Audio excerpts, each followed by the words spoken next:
What is it going on, guys? My name is Eric, My name is Armand. and welcome to Austalk. This is my first official podcast on Austalk. We're going to be talking about Austin FC, and we hope you enjoy. We're going to be trying to do this as much as possible. We're going to try to put out one episode a week, but this first episode is just going to be giving us a refresher on Austin FC. So our first topic will be our past three games. Our first game was LAFC, and obviously I don't think our whole fan base felt very good about that game. How do you feel about that game, Armand?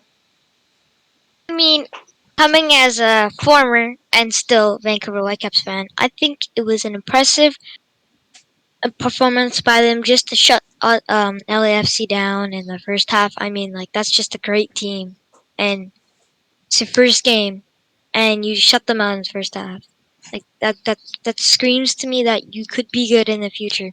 But Mm-hmm. unfortunately, a couple unlucky deflections did cost them the game. But overall, I thought it was a pretty good performance against a really good LAFC team.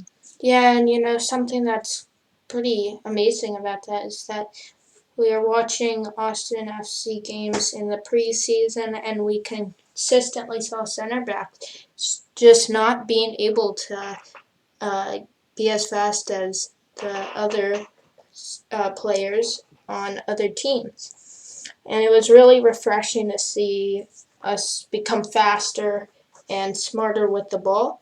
And that was definitely something that made me happy in the LAFC game. And I think honestly all Austin FC fans were proud about their performance. So that's going to lead us to our next game, the Colorado Rapids. We did come away with a 3-1 win, but as you know and I know, we did not have the best first half. Let's talk about that.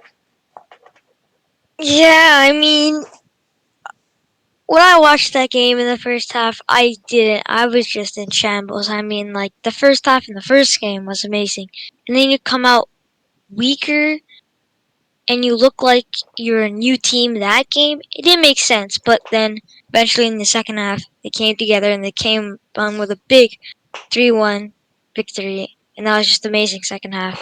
First half, though, would need some improvement with the ball work and the running. The kind of the chemistry, you know? Yeah, and I think that the biggest thing from there is that, we came away with such a great first half performance in the LAFC game with a great team like LAFC. And then, not that the Colorados are historically bad, but they're very on and off. And as we see this season, they're not very great. Um, so it was kind of painful to see us lose. It's like, okay, we're an expansion team. We're getting kind of caught back in reality. But it was so amazing seeing Cecilia Dominguez shoot two goals, scoring them both, and then Diego Fagundes scoring his first goal, the first goal for Austin FC. And that, I think for all Austin FC fans, getting that first goal just felt amazing. I mean, that first goal for me, it didn't really hit as much as it probably hit for true Austin FC fans because I'm an Austin FC fan. Like, I really like the team, go them, but I am originally a Whitecaps fan, and Whitecaps is first. But seeing them score it didn't hit me, but it was really impressive, and I really was proud for that expansion team to go out there and score the first goal and win that game.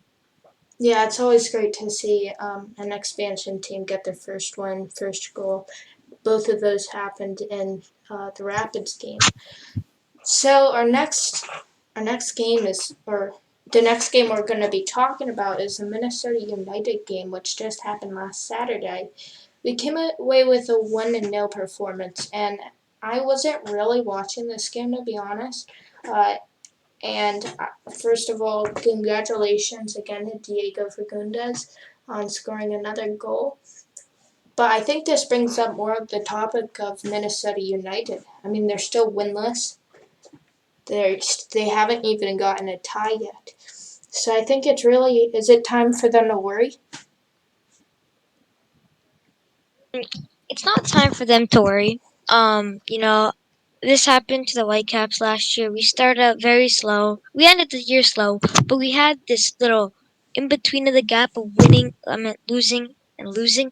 We had this kind of a little bit of a win streak, and then we kind of lost. But this is Minnesota United, and I was expecting good things for them. They have a really good goalkeeper in Saint Clair, Hmm. and I hope they do better, and I think they will. I think they'll go on this little winning streak, and they can improve and become one of the top teams again. I feel like. Yeah, and it's really a letdown for their first three games to be all losses, especially when you see how far they made it in the playoffs last year and how much hope there was this year, like you said, with their new goalkeeper. It's kind of upsetting. Now, we didn't blow them out, but we did have a pretty dominant win over them. We didn't give them too many opportunities, and that's why they didn't score at all. Once again, it's a great performance by Austin FC. You need to keep in mind, even if we're beating the worst teams in the league, at the end of the day, we're an expansion team, and that's something to be very proud of. We beat two teams in our first three games, and that is crazy. I'd like to point out two things. First of all, I know this is an Austin FC talk, but as soon as the Whitecaps and Austin FC play, we're gonna release the quickest podcast about that game. Like that, there's gonna be one whole podcast where it's just gonna be about that game because that Us is gonna be. arguing. It's gonna be the best arguing podcast we've ever had. Because I'm a Whitecaps fan. I'm an Austin FC fan. He's an Austin FC fan, but he doesn't like the Whitecaps. So when they verse, I'm definitely going to be It's gonna be a going good for the game. We White. should have a watch party during that. Maybe we'll even go live. Who knows? Yes. But getting back on topic, that first half against Minnesota United, it was actually a pretty tight game. The possession was 45 to like 60 something in favor of Austin. They had 4 shots on target, 6 shots in total, and they were really testing the goalkeeper on Minnesota United. I know he's a very good goalkeeper, but in the second half they did get a late strike, which really helped them that game. And it wasn't a bad game, but like it wasn't like their game where like, oh yeah, that's the real Austin FC. That was a game where it was kind of gutsy, but like they played well. So I It wouldn't was a very say. settled game. It wasn't uh, it wasn't a flashy game like the Colorado and LAFC game. It was a very settled game, but we did come away with the win. Uh, I believe Sometimes, I believe we're sitting at fourth in the West yeah, currently. because sometimes soccer could be a classic old gutsy performance, a lucky deflection, or a lucky by wind or something. That's what soccer is sometimes. So seeing Austin FC score late was really impressive by them. We scored very early actually. We scored in the 20th minute, I think. Oh yeah, my bad. I don't know what I was thinking of that. Yeah. But you know, late in the second half. Mhm. Yeah. Okay, well, that was a great talk about those three games. We're gonna move on to our next topic, which is gonna be our top three scorers. Now, currently, we do not have top three scorers. This is more of a topic for the future, but we are going to talk about our top two scorers, who both have two goals. First off, we have Cecilia Dominguez, and our one who is tied with that is Diego Fagundes. I love Cecilio Dominguez, and I love his twin, also from Paraguay, Rodney Reyes. How do you feel about Cecilio? Cecilio, not gonna lie, don't know where these people are coming from, but they are very, very good. So I'm not gonna hate on them, but I'm just gonna say great performance so far from them. But I would like to see a little bit more, like not action, but a little bit more like skill showing. They haven't really shown their full skill and potential. Yeah, and That's what I really want. I think that something we also need to realize is that none of our strikers have scored any goals yet.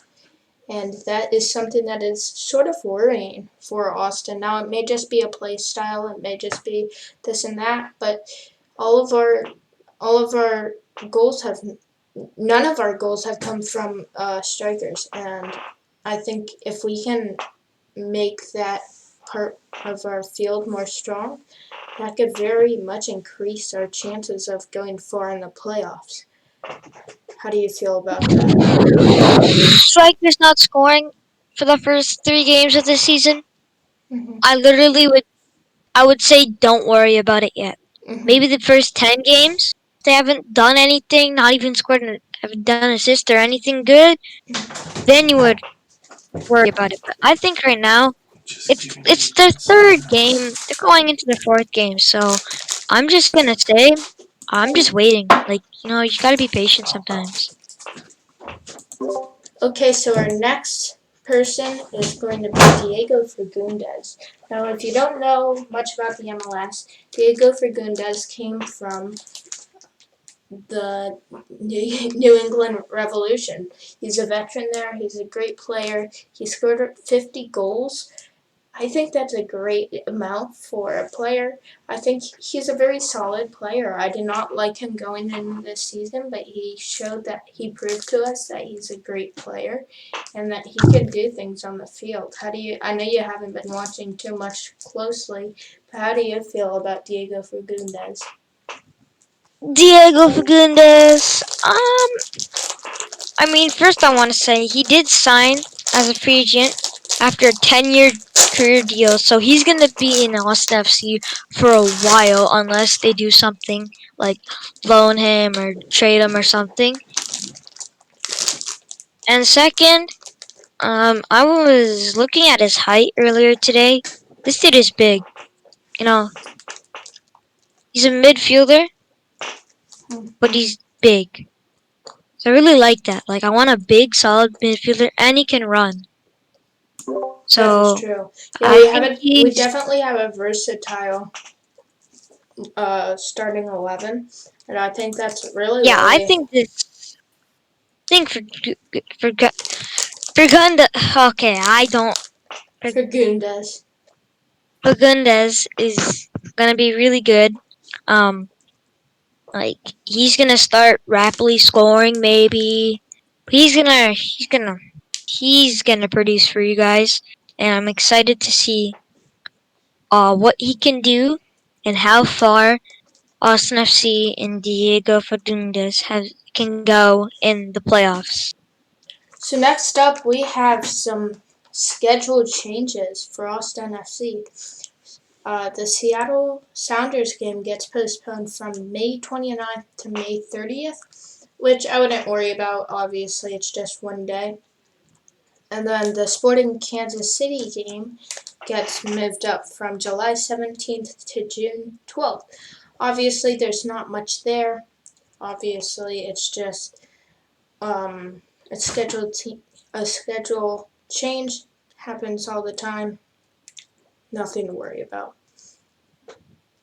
So the next thing is the last thing that we're going to be talking about actually is the Austin FC Academy moves back to the MLS next and will take on Sporting Kansas City.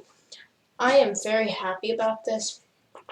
MLS Next is obviously in America the highest standard of academy play, which is obviously something that we want to have in our academy for future players of Austin FC. How do you feel about this? Again, I think the first one with the Sounders, that's a really good postponement. Here's why. So Seattle Sounders, they're a really good team. So I feel like the week before when Austin FC plays their game, whoever it is, and then the next week they would have had the Sounders, but now it's getting postponed. And the reason why I like this postpone is now they can take extra time to study on the Seattle Sounders team and really make sure they can get a gutsy win out of this good team. So I think that's a really good postponement. That's smart. That is true. Yes, very. I like it a lot. So, what are your thoughts on the academy change? The academy change. I mean, academies. I don't know really what to say about academies. They're just like they're just like players to develop, right? They're just Yeah. developing, and Yeah, the I'm truth is, in honestly, the US, there's not a whole lot of players from academies that go pro. Unlike England and a lot of places in Europe.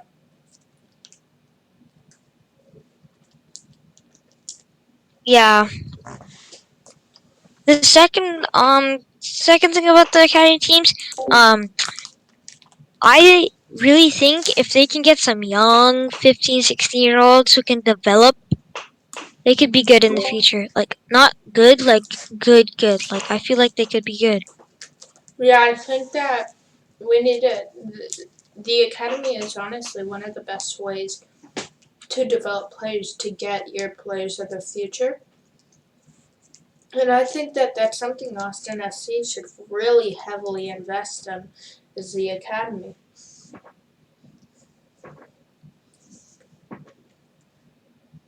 How do you think? Do you agree? Yeah, I agree. All right. Well, we're about to wrap up. The final thing that I want to leave on is the fact that Alex Ring has been so underrated. Obviously, he did get the man of the match award last game, but Oh, I just switched my I screen. I'm sorry, guys. I'm sorry about that. You I guys, really disagree with I'd be over here. I think Alex Ming is a bust. really? He won man of Yes. the what match? He's had so many assists. He's not really You a. could criticize me for this. I feel like he's just gonna not. He's not producing. He's not. I mean, it is the third game, Hmm. but I'm not gonna lie. People have been hyping up so much that I want to see people like be people of their words. Like I want them to show me, but he's like literally done nothing. So far, I'm just saying. But if he can prove to me somehow, then I won't hate it Yeah, as honestly. much on him.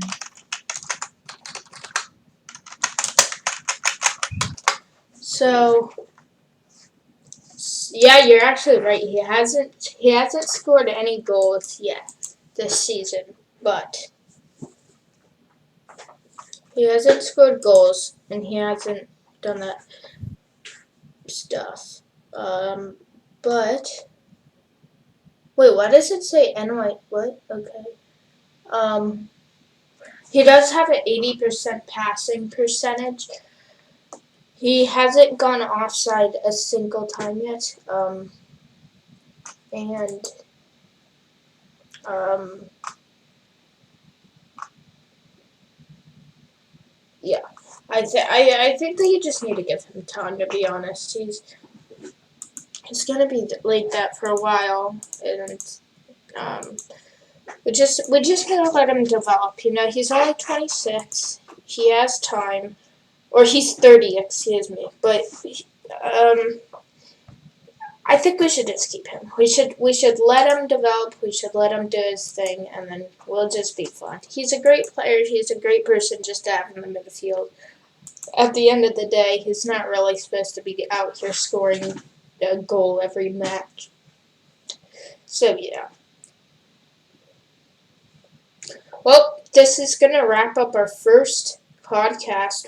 We hope you enjoyed very much. Any last words, Armand? No, actually, I'm really excited. I hope Austin FC can go pretty far in the playoffs. I mean, I'm really hoping the Whitecaps can too. But adios, amigos. Adios. We're gonna leave you to our new outro, which you should see in just a minute. We hope you enjoy this podcast. See you soon. As always, go Verde.